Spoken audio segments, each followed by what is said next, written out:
Students, welcome to science Haryana for Hindi medium Haryana board students.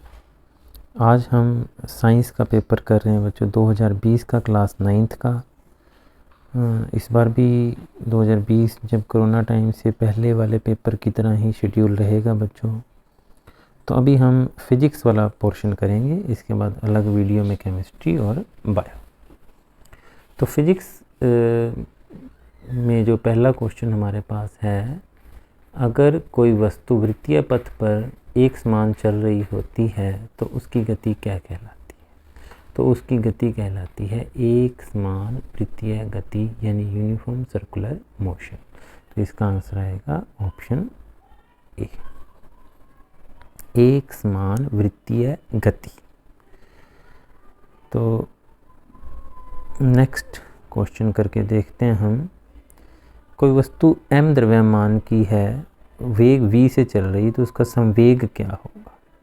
तो संवेग के लिए स्टूडेंट्स, संवेग होता है हमारा द्रव्यमान गुना में वेग। संवेग का फार्मूला क्या है?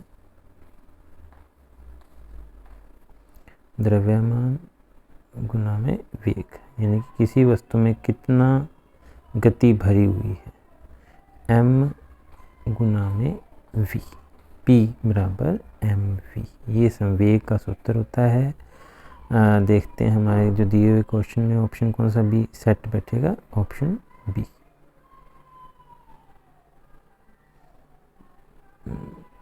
ऑप्शन बी हमारे लिए बिल्कुल सही है, mv।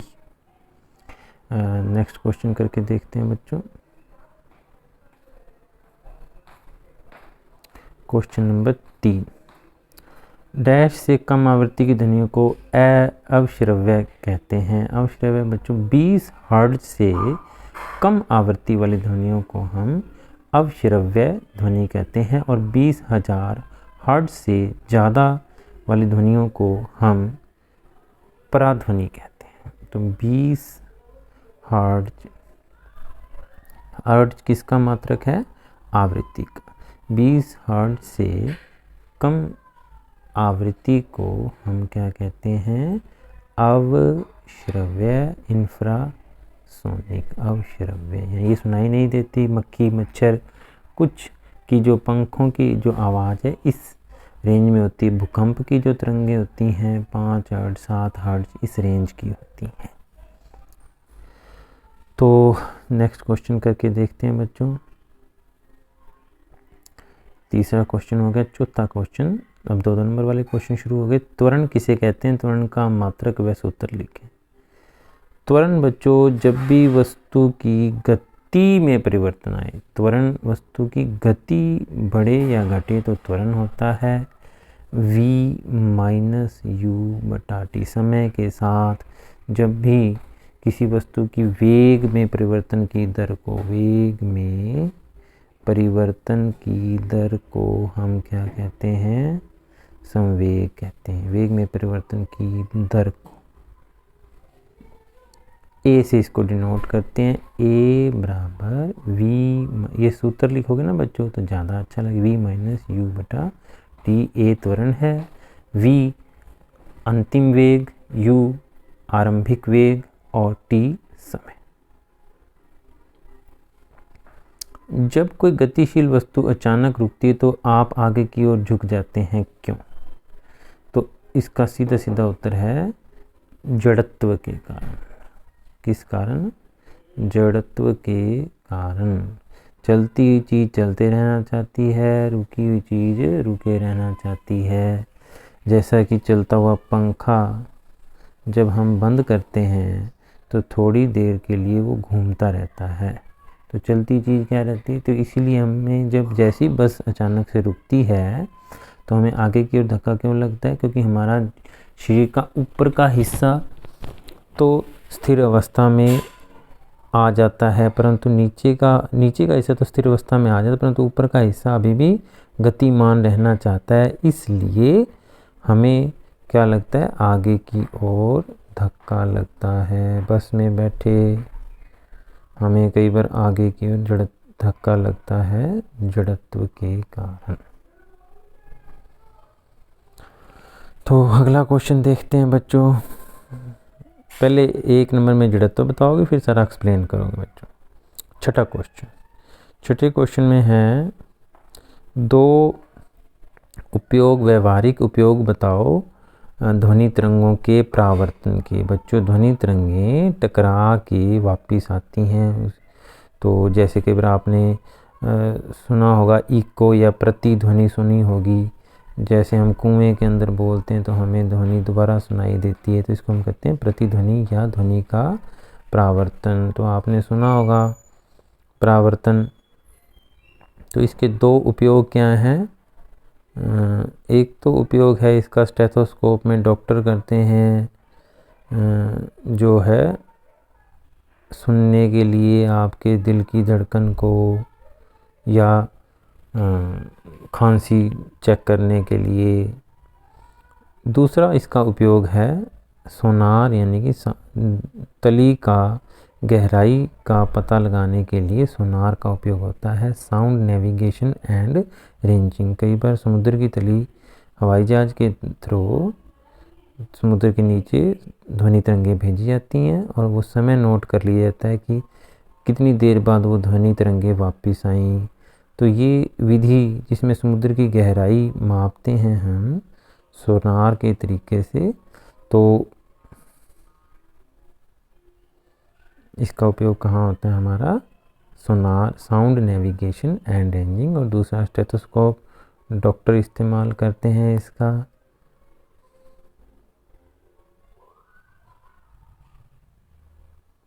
आइए अगला क्वेश्चन करके देखते हैं बच्चों। ऊर्ध्वाधर दिशा में ऊपर की ओर एक गेंद फेंकी, 6 सेकंड के बाद वो वापस लौट आता है। जी लौट के वापस आ गई। यह गेंद किस वेग से ऊपर फेंकी गई। आइए ये करके दिखा देता हूँ बच्चों, ये सवाल थोड़ा जल्दी में। तो सबसे पहले हमने एक गेंद ऊपर फेंकी, 6 सेकंड बाद वो नीचे आई, यानी 3 सेकंड उसको ऊपर जाने में लगे, 3 सेकंड ही नीचे आने में लगे। तो जिसके अंदर त्वरण जो होगा वो गुरुत्वीय त्वरण होगा, वो अपन 10 ले लेते हैं उसका मान। तो सूत्र है हमारे पास v बराबर u प्लस AT। आरंभिक वेग कुछ ना कुछ था, परंतु अंतिम वेग यहाँ आकर एक बार के लिए वो बॉल रुक जाएगी। ऊपर जाते हुए हमें त्वरण माइनस लेना होगा, समय 3। तो आरंभिक वेग आ जाएगा बच्चों 30 मीटर प्रति सेकंड। 30। तो आरंभिक वेग कितना आ गया 30 मीटर प्रति सेकंड। दोबारा देख लो, कोई दिक्कत नहीं। जितने समय में ऊपर जाती है उतने समय में नीचे आती। 3 सेकंड के अंदर ऊपर गई, 3 सेकंड में नीचे आई। त्वरण हम लेंगे 10। तो गति की समीकरण का इस्तेमाल करके ये अंतिम वेग एक बार यहाँ जाके गेंद रुक जाएगी, फिर वो नीचे वापस आएगी। तो आरंभिक वेग हमें पता लगाने के लिए कहा है। ए का मान 10 हो गया, टी 3 हो गया, तो 10 × 30। तो 30 मीटर प्रति सेकंड की रफ्तार से उस गेंद को ऊपर फेंका हमने। गेंद कितनी ऊंची गई, आइए देखते हैं कैलकुलेशन करके। गेंद इसके लिए हमें एस का इस्तेमाल करना होगा, ut प्लस हाफ AT। इसके तो हमने कितनी स्पीड से उसको ऊपर फेंका था 30 की स्पीड से। कितनी देर के लिए 3 सेकंड के लिए। कौन सी त्वरण से गई थी 10, वैसे 9.8 भी ले सकते हो, 3 × 9। तो ये हो गया 5 × 9 = 45 और 90 135। तो 90 प्लस, तो 135 मीटर ऊंचाई तक गई। 4 नंबर का सवाल है, एक हिस्सा और दे रखा है उसने। 4 सेकंड बाद गेंद की स्थिति, तो 3 सेकंड तो उसको ऊपर जाने में लग गए जैसे कि मैंने दर्शाया था, और फिर यानी 4 सेकंड बाद वो 1 सेकंड नीचे आ चुकी है।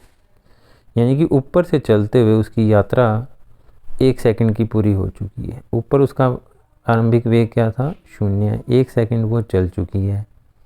और किस त्वरण से चल रही है 10 मीटर प्रति सेकंड के। तो हम देख लेते हैं कितनी दूरी पर है। ut plus half GT square, 0 plus half g का मान 10, सेकंड 1 हो गया उसको चलते को, तो 5 मीटर दूरी उसने तय कर ली ऊपर से। तो नीचे से वो 135 मीटर से तो 130 मीटर ऊंचाई पर है। आइए एक तो सवाल और रह गए अपने इस पार्ट के, फिर हम आगे चलते हैं। जब आप साइकिल चलाते हैं तो कौन कौन सी ऊर्जा रूपांतरण होती है। जब हम साइकिल चलाते हैं तो आपके शरीर की जो मांसपेशीय ऊर्जा है वो गतिज ऊर्जा में बदलती है। मांसपेशीय ऊर्जा, मस्कुलर एनर्जी किस में बदलती है? साइकिल चलाते हुए गतिज ऊर्जा में, साइकिल की गतिज ऊर्जा में। ऊर्जा संरक्षण का नियम बताएं। अगला प्रश्न है ऊर्जा संरक्षण का नियम लिखिए। तो ऊर्जा संरक्षण का नियम क्या कहता है? ऊर्जा को ना तो नष्ट किया जा सकता है और ना ही उत्पन्न किया जा सकता है। हम केवल ऊर्जा को एक रूप से दूसरे रूप से बदल सकते हैं। इसे कहते हैं ऊर्जा संरक्षण का नियम, कि ऊर्जा को ना तो नष्ट किया जा सकता है ना ही उत्पन्न किया जा सकता है। हम केवल ऊर्जा का एक रूप दूसरे रूप में बदल सकते हैं। स्थितिज ऊर्जा क्या है? स्थितिज ऊर्जा का उदाहरण दें। स्थितिज ऊर्जा वस्तु में उसकी स्थिति के कारण, उसकी ऊंचाई के कारण, आकार के कारण, जैसे कि किसी गेंद को दबा रखा है, खिंचाव के कारण किसी स्प्रिंग में जैसे कोई ऊर्जा है, वो कहलाती है स्थितिज ऊर्जा। स्थितिज ऊर्जा उदाहरण इसका क्या होगा? खिंचा हुआ स्प्रिंग या दबाया किसी एच ऊंचाई पर रखी गेंद, बांध में रुका पानी। तो उदाहरण देने से ज़्यादा क्लियर होती हैं चीज़ें। तो ऊंचाई, आकार, स्थिति के कारण जो ऊर्जा होती है वो ऊर्जा क्या कहलाती है? हमारी स्थितिज ऊर्जा, पोटेंशियल एनर्जी। तो ये किस, जैसे उदाहरण क्या है इसके दिए मैंने? बांध में रुका पानी। उदाहरण जरूर देने हैं। अगला प्रश्न, दो नंबर के 3 प्रश्न पूरे हो गए हमारे। तो शक्ति क्या है? शक्ति कार्य करने की दर को शक्ति कहते हैं। शक्ति क्या है? कार्य करने की दर को शक्ति कहते हैं। तो शक्ति बराबर कार्य बटा समय। इसका मात्रक, शक्ति का मात्रक है वाट। शक्ति का मात्रक है वाट।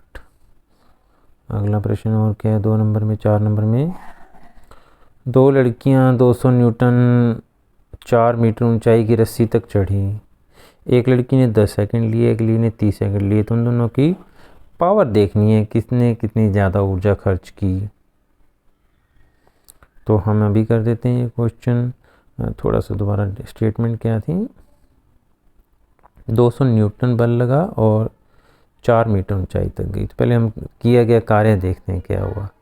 कार्य बराबर 200 न्यूटन गुना में 4 मीटर यानी कि 800 जूल, क्योंकि कार्य होता है हमारा बल गुना दूरी या विस्थापन।